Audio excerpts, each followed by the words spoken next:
Jehovah's Witnesses, a religion based on the occult and spiritism. Chapter 4, entitled Lying Spirits. So, as we discussed in the previous chapter, the Jehovah's Witnesses back in the early teens and 20s believed that the Holy Spirit was no longer in operation. So these past issues of the Watchtower show that the magazine hasn't exactly shared truths, because the information that they received was not from the Holy Spirit, but as they mentioned, was from angels.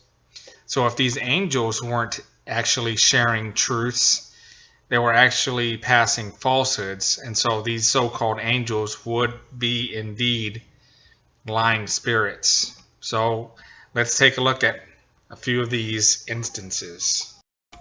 Here we have an article from the October 1st, 1917 Watchtower. And notice what it says. The 15th verse of that same chapter refers to the Great Pyramid, the measurements of which confirm the Bible teaching that 1878 marked the beginning of the harvest of the gospel age. The parallel, therefore, would establish definitely that the harvest would close 40 years thereafter, to wit, in the spring of AD 1918. If this be true, and the evidence is very conclusive that it is true, then we have only a few months in which to labor before the great night settles down when no man can work. So again, we have some date setting by the Jehovah's Witnesses that did not come true. This article is taken from the November 1st, 1992 Watchtower, and the yellow highlight says this. Bible prophecy shows that the Lord was due to appear for the second time in the year 1874. Fulfilled prophecy shows beyond a doubt that he did appear in 1874. Fulfilled prophecy is otherwise designated the physical facts, and these facts are indisputable. All true worshipers are familiar with these facts, as set forth in the scriptures and explained in the interpretation by the Lord's special servant. So again, the Lord did appear for the second time back in 1874, and this is indisputable according to the Jehovah's Witnesses. This article is taken from the Watchtower, November 1st, 1922, page 346, and the yellow highlight says this. We understand that the Jubilee type began to count in 1575 BC, and the 3,500 year period embracing the type must end in 1925, and that there should begin the operation of the anti-type. It follows then that the year 1925 will mark the beginning of the restoration of all things lost by Adam's disobedience. So in 1925, the Jehovah's Witnesses predicted that the paradise would be here by then, because that's what Adam lost. This is taken from the book Millions Now Living Will Never Die. Notice on page 97, the yellow highlight says this. Based upon the argument heretofore set forth, then, that the old order of things, the old world, is ending and is therefore passing away, and that the new order is coming in, and that 1925 shall mark the resurrection of the faithful worthies of old and the beginning of reconstruction. It is reasonable to conclude that millions of people now on the earth will still be on the earth in 1925. Then, based upon the promises set forth in the divine word, we must reach the positive and indisputable conclusion that millions now living will never die. You can kind of tell me what you think about that prophecy there. And now we want to throw in a little bit of the wacky medical stuff that was in the Golden Age. This is taken from the October 12th, 1921, Golden Age, and notice what the yellow highlights has to say under the topic vaccination a failure. Vaccination will never prevented anything and never will, and is the most barbarous practice of any other civilized nation. When will men learn as much about their own bodies as they do about their own motor cars? Use your rights as American citizens to forever abolish the devilish practice of vaccinations. Wow. That's all I can say about that prophecy. This nuggets comes from the Golden Age also. January 1st, 1923, page 214. And it says in the yellow highlight, whoever does any thinking on the subject must agree with Mr. S.D. Bingham's opinions. Vaccination, summed up, is the most unnatural, unhygienic, barbaric, filthy, abhorrent, and most dangerous system of infection known. Excuse me, of infection known. Its vile poison corrupts and pollutes the blood of the healthy, resulting in ulcers, syphilis, scrofula, something I can't really read or pronounce too well, tuberculosis, cancer, tetanus, insanity, and death. But the dog rabies vaccine imposition is the latest. The political medics are uniting to foist upon their unsuspecting people the compulsory vaccination of their dogs for the prevention of rabies. Rabies, when it has been shown conclusively that there is no such thing as rabies. Wow. So, I mean, we can see here that this is what the angels were directing the Watchtower Society to tell. Were these any sort of truths? Was there any truth that you could find in any of those quotes that we just listed? I don't know. You be the judge. Now, these are just a drop in the bucket of all the falsehoods that the Watchtower Society has published over the years. I mean, you can just look into pick a golden age year, pick a month, and read the article, and good Lord, it's just flat out ridiculous. Not only is it untrue, it's ridiculous. But the thing about it is, though, if any other denomination had published these errors, especially in cases of prophesying and setting dates and nothing happening when those dates arrive, notice what the Watchtower Society accuses these religions of doing. This article is taken from the Awake. I believe this is October 8th, 1968. The yellow highlight says this. True, there have been those in times past who predicted an end to the world, even announcing a specific date. Some have gathered groups of people with them and fled to the hills or were withdrawn into their homes, waiting for the end. Yet nothing happened. The end did not come. They were guilty of false prophesying. Boy, it sounds like the Watchtower was writing about itself. But no, they have double standards.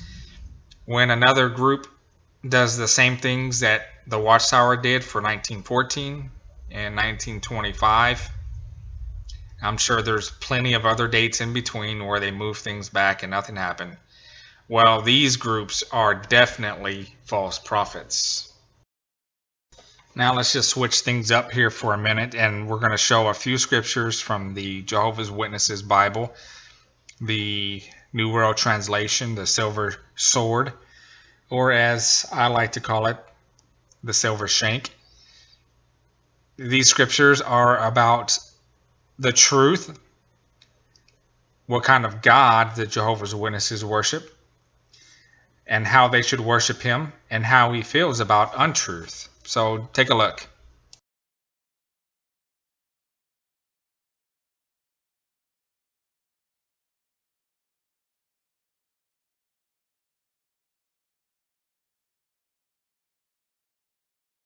Now, the Jehovah's Witnesses promote a unique doctrine of it being okay to intentionally lie for the organization.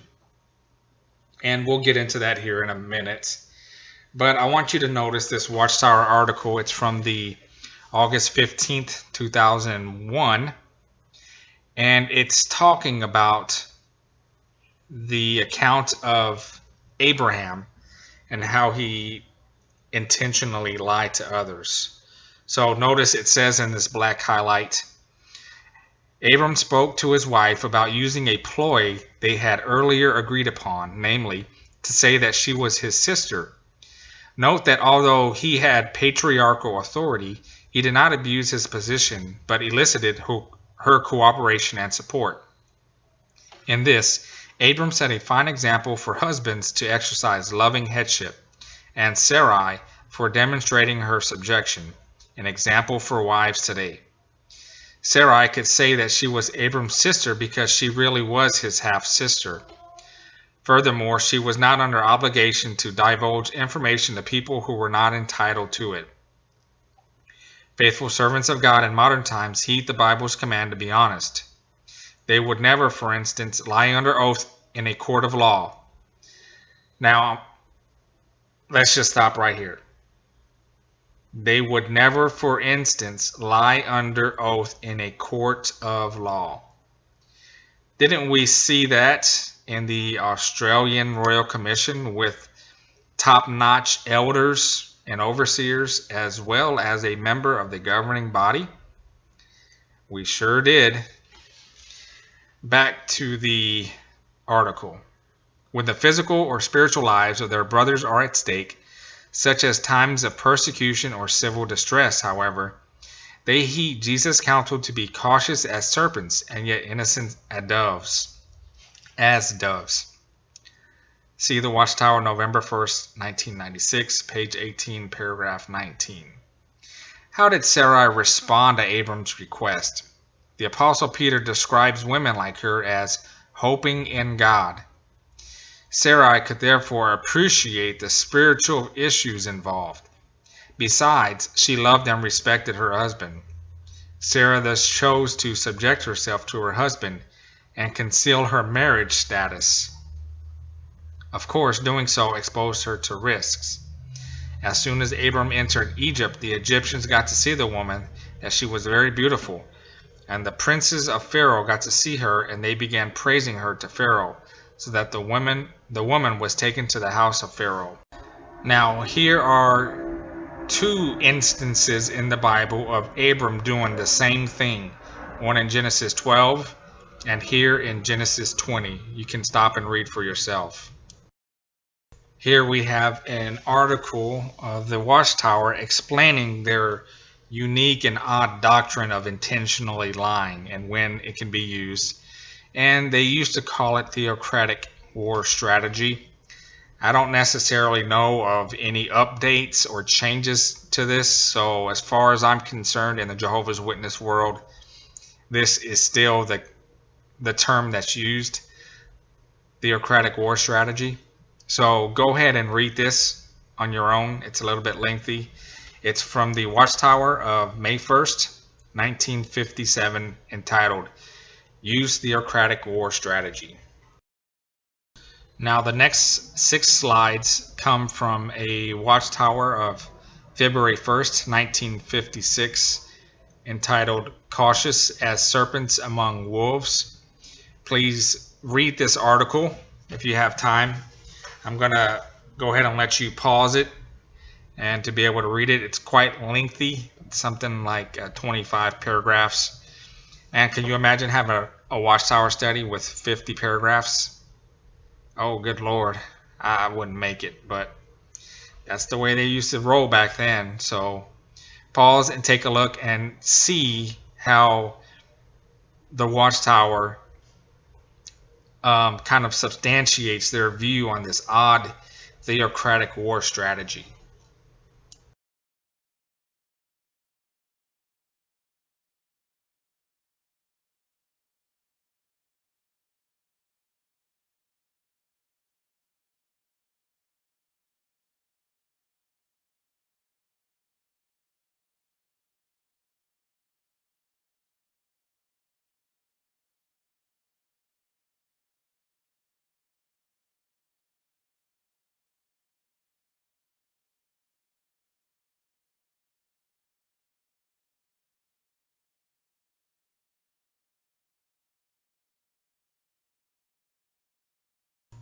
So I don't know, after reading all that information, you be the judge. Were those men entitled to know the truth? Were they entitled to know that Sarai was married to Abram? I mean, if there was consequences for them taking her as wife because they thought she was unmarried, well then yes, they certainly were entitled to know the truth. So this whole theocratic war strategy that the Jehovah's Witnesses believe in is just whack. A lie is a lie, and the Bible says that Jehovah hates liars. And so I don't know who really came up with this wacky, crazy idea. It's okay to lie in certain instances, but that's what the Jehovah's Witnesses believe. And again, this is just really the tip of the iceberg. We're going to take a look at another lying instance of the Watchtower. And remember, the Jehovah's Witnesses during this time frame claim that angels have been helping them with this divine inspiration. So let's take a look at this next publication. The next 4 slides are taken from the December 1st, 1916 Watchtower. So this would be maybe a little over a month after C.T. Russell had died. And so the Watchtower published 4 pages of his biography. So take a look at it.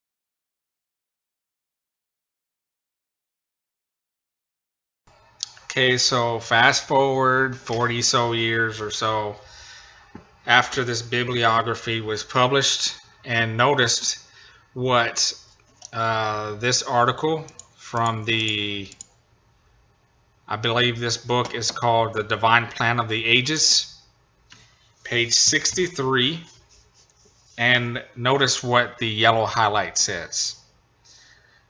Lois speaking. Perhaps the fact that his name has been ignored by the world is in his favor. It would seem that all of God's servants in times past were considered of little importance in the eyes of the world, yet their works continue. That pattern certainly seems to have been the same in Pastor Russell's lifetime, doesn't it? But is it true you never published a biography of Pastor Russell? John speaking. That's right.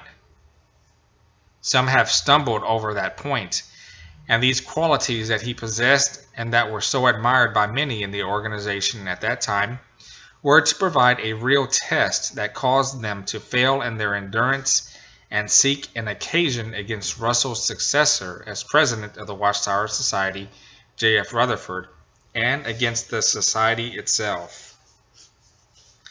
So we just read 4 pages of the Watchtower a month after C.T. Russell had died in 1916 of a published biography, and yet in this book they say, no, we have never published a biography of Pastor Russell.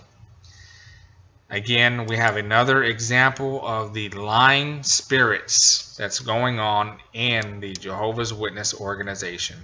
Why they had to lie about that, I have no idea. Now the next 5 slides will show what the Jehovah's Witnesses used to believe about 1914.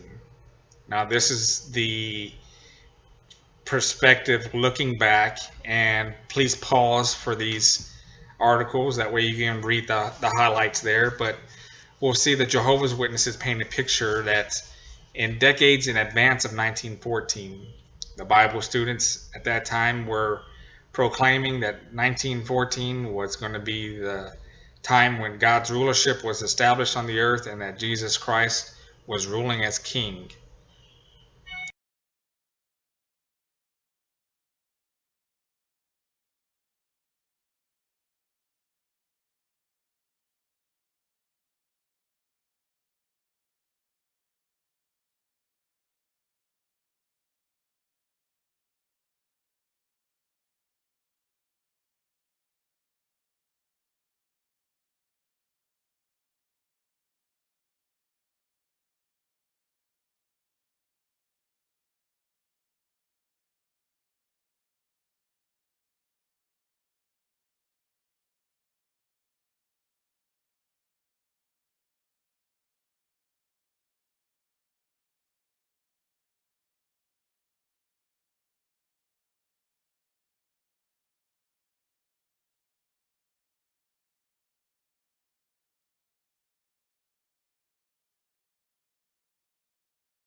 And now we have an excerpt from the Proclaimer's book published in 1993 by Jehovah's Witnesses. Remember, the previous 5 clips showed that the Bible students in decades in advance knew that Christ would rule as king in 1914. But notice what the Proclaimer's book says in the yellow highlight on page 138. However, at that time, the Bible students felt that the setting up of the kingdom, its full establishment in heaven, would not take place until the final members of Christ's bride were glorified. A real milestone was reached, therefore, in 1925 when the Watchtower of March 1st featured the article Birth of a Nation. It presented an eye-opening study of Revelation chapter 12. The article set forth evidence that the Messianic kingdom had been established in 1914, and that Christ had begun to rule on his heavenly throne, and that thereafter Satan had been hurled from the heaven down to the vicinity of the earth. This was the good news that was to be proclaimed, the good news that God's kingdom was already in operation. How this enlightened understanding stimulated these kingdom proclaimers to preach to the ends of the earth. So there you have it.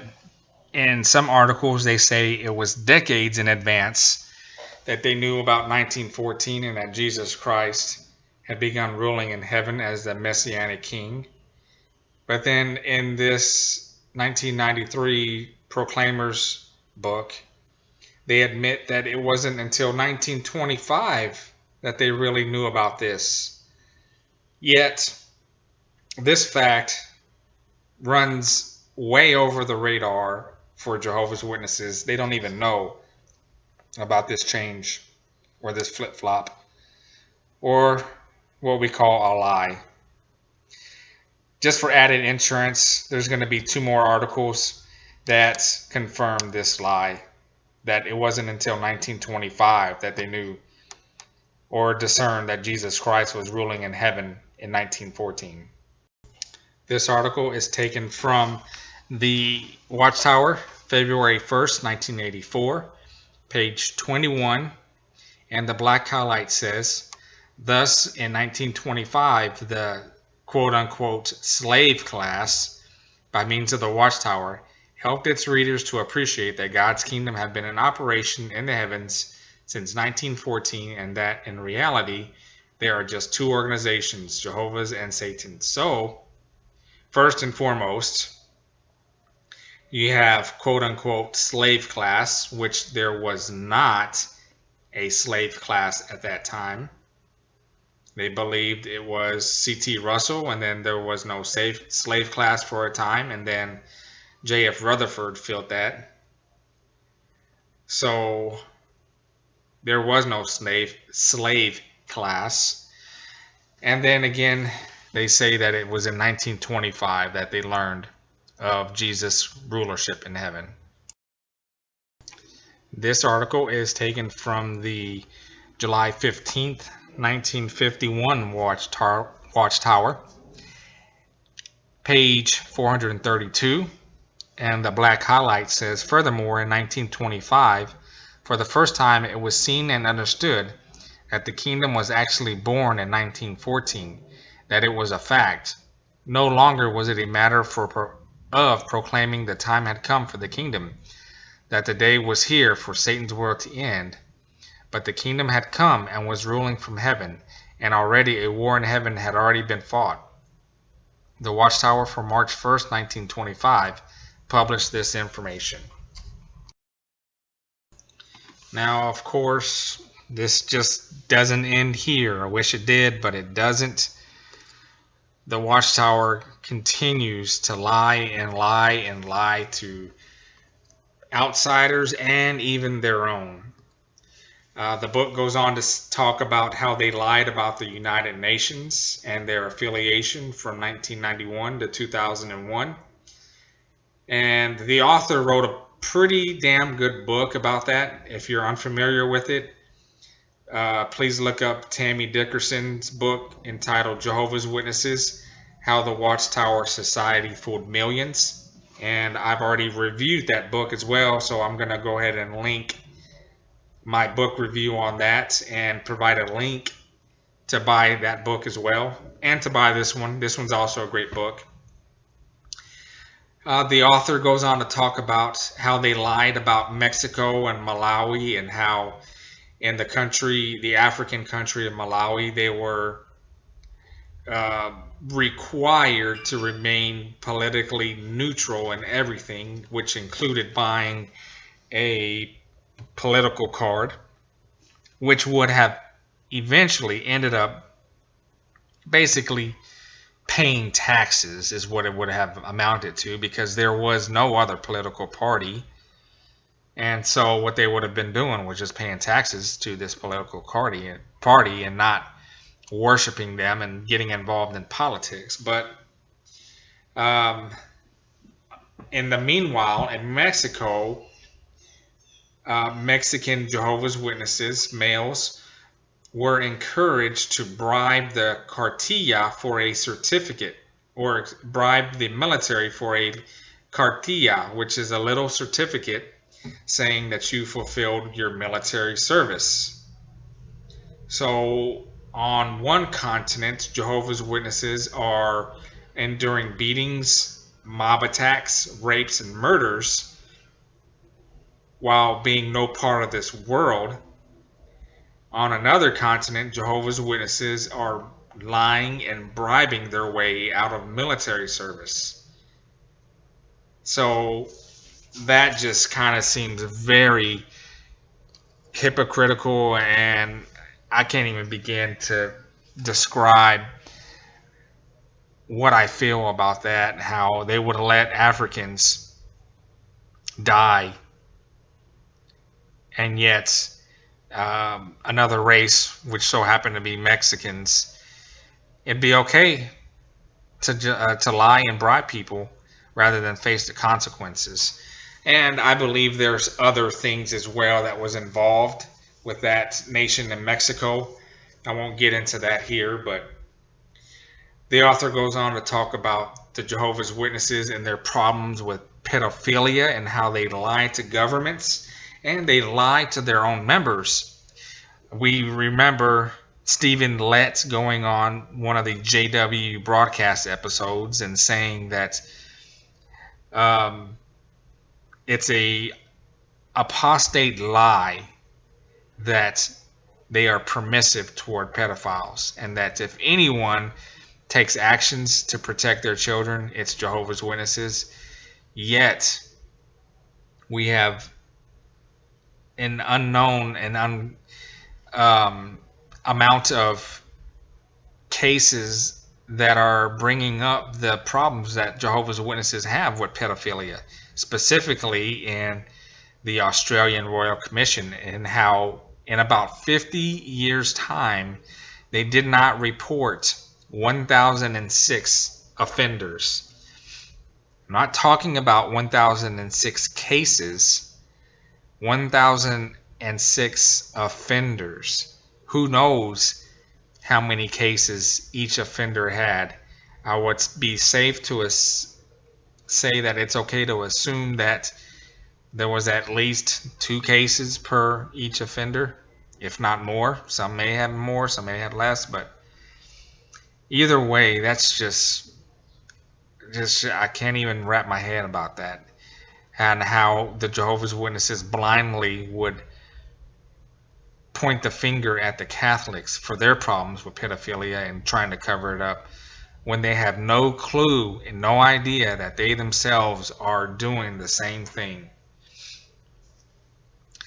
The author goes on to talk about Beth Sarim and how they viewed 1925 as when the ancient worthies of Hebrews chapter 11, I believe it is, David and all Samuel and Jephthah and all these faithful men of the Old Testament, how they would be raised up and would live at the headquarters in San Diego.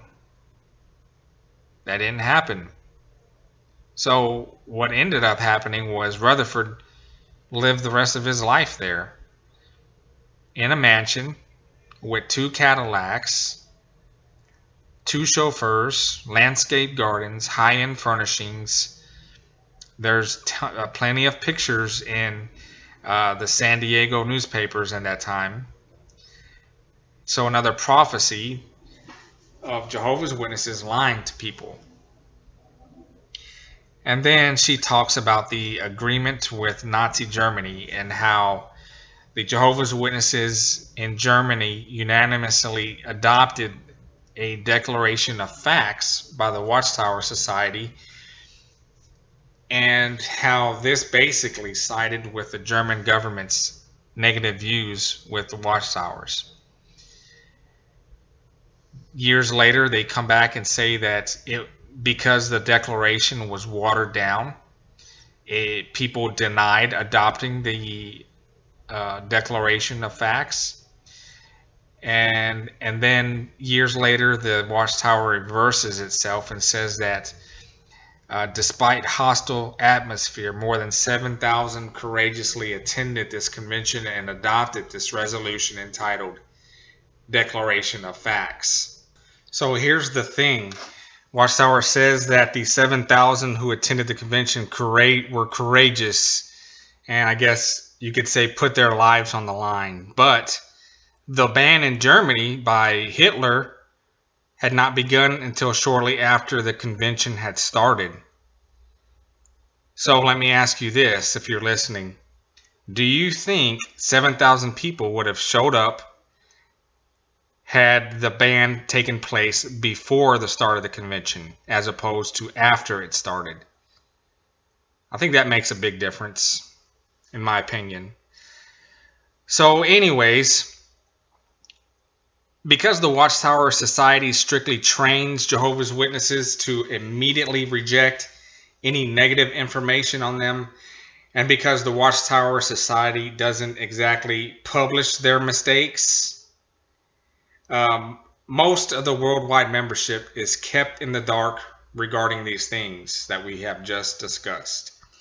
It's clear that the Watchtower Society resorts to falsehoods and deception when it suits their purposes. This is not the mark of a religion who publishes truth and claims to follow God's word. So this is going to bring an end to this chapter. Thanks for listening. Thank you for taking time to listen to my summary of the book, Jehovah's Witnesses, a religion based upon the occult and spiritism.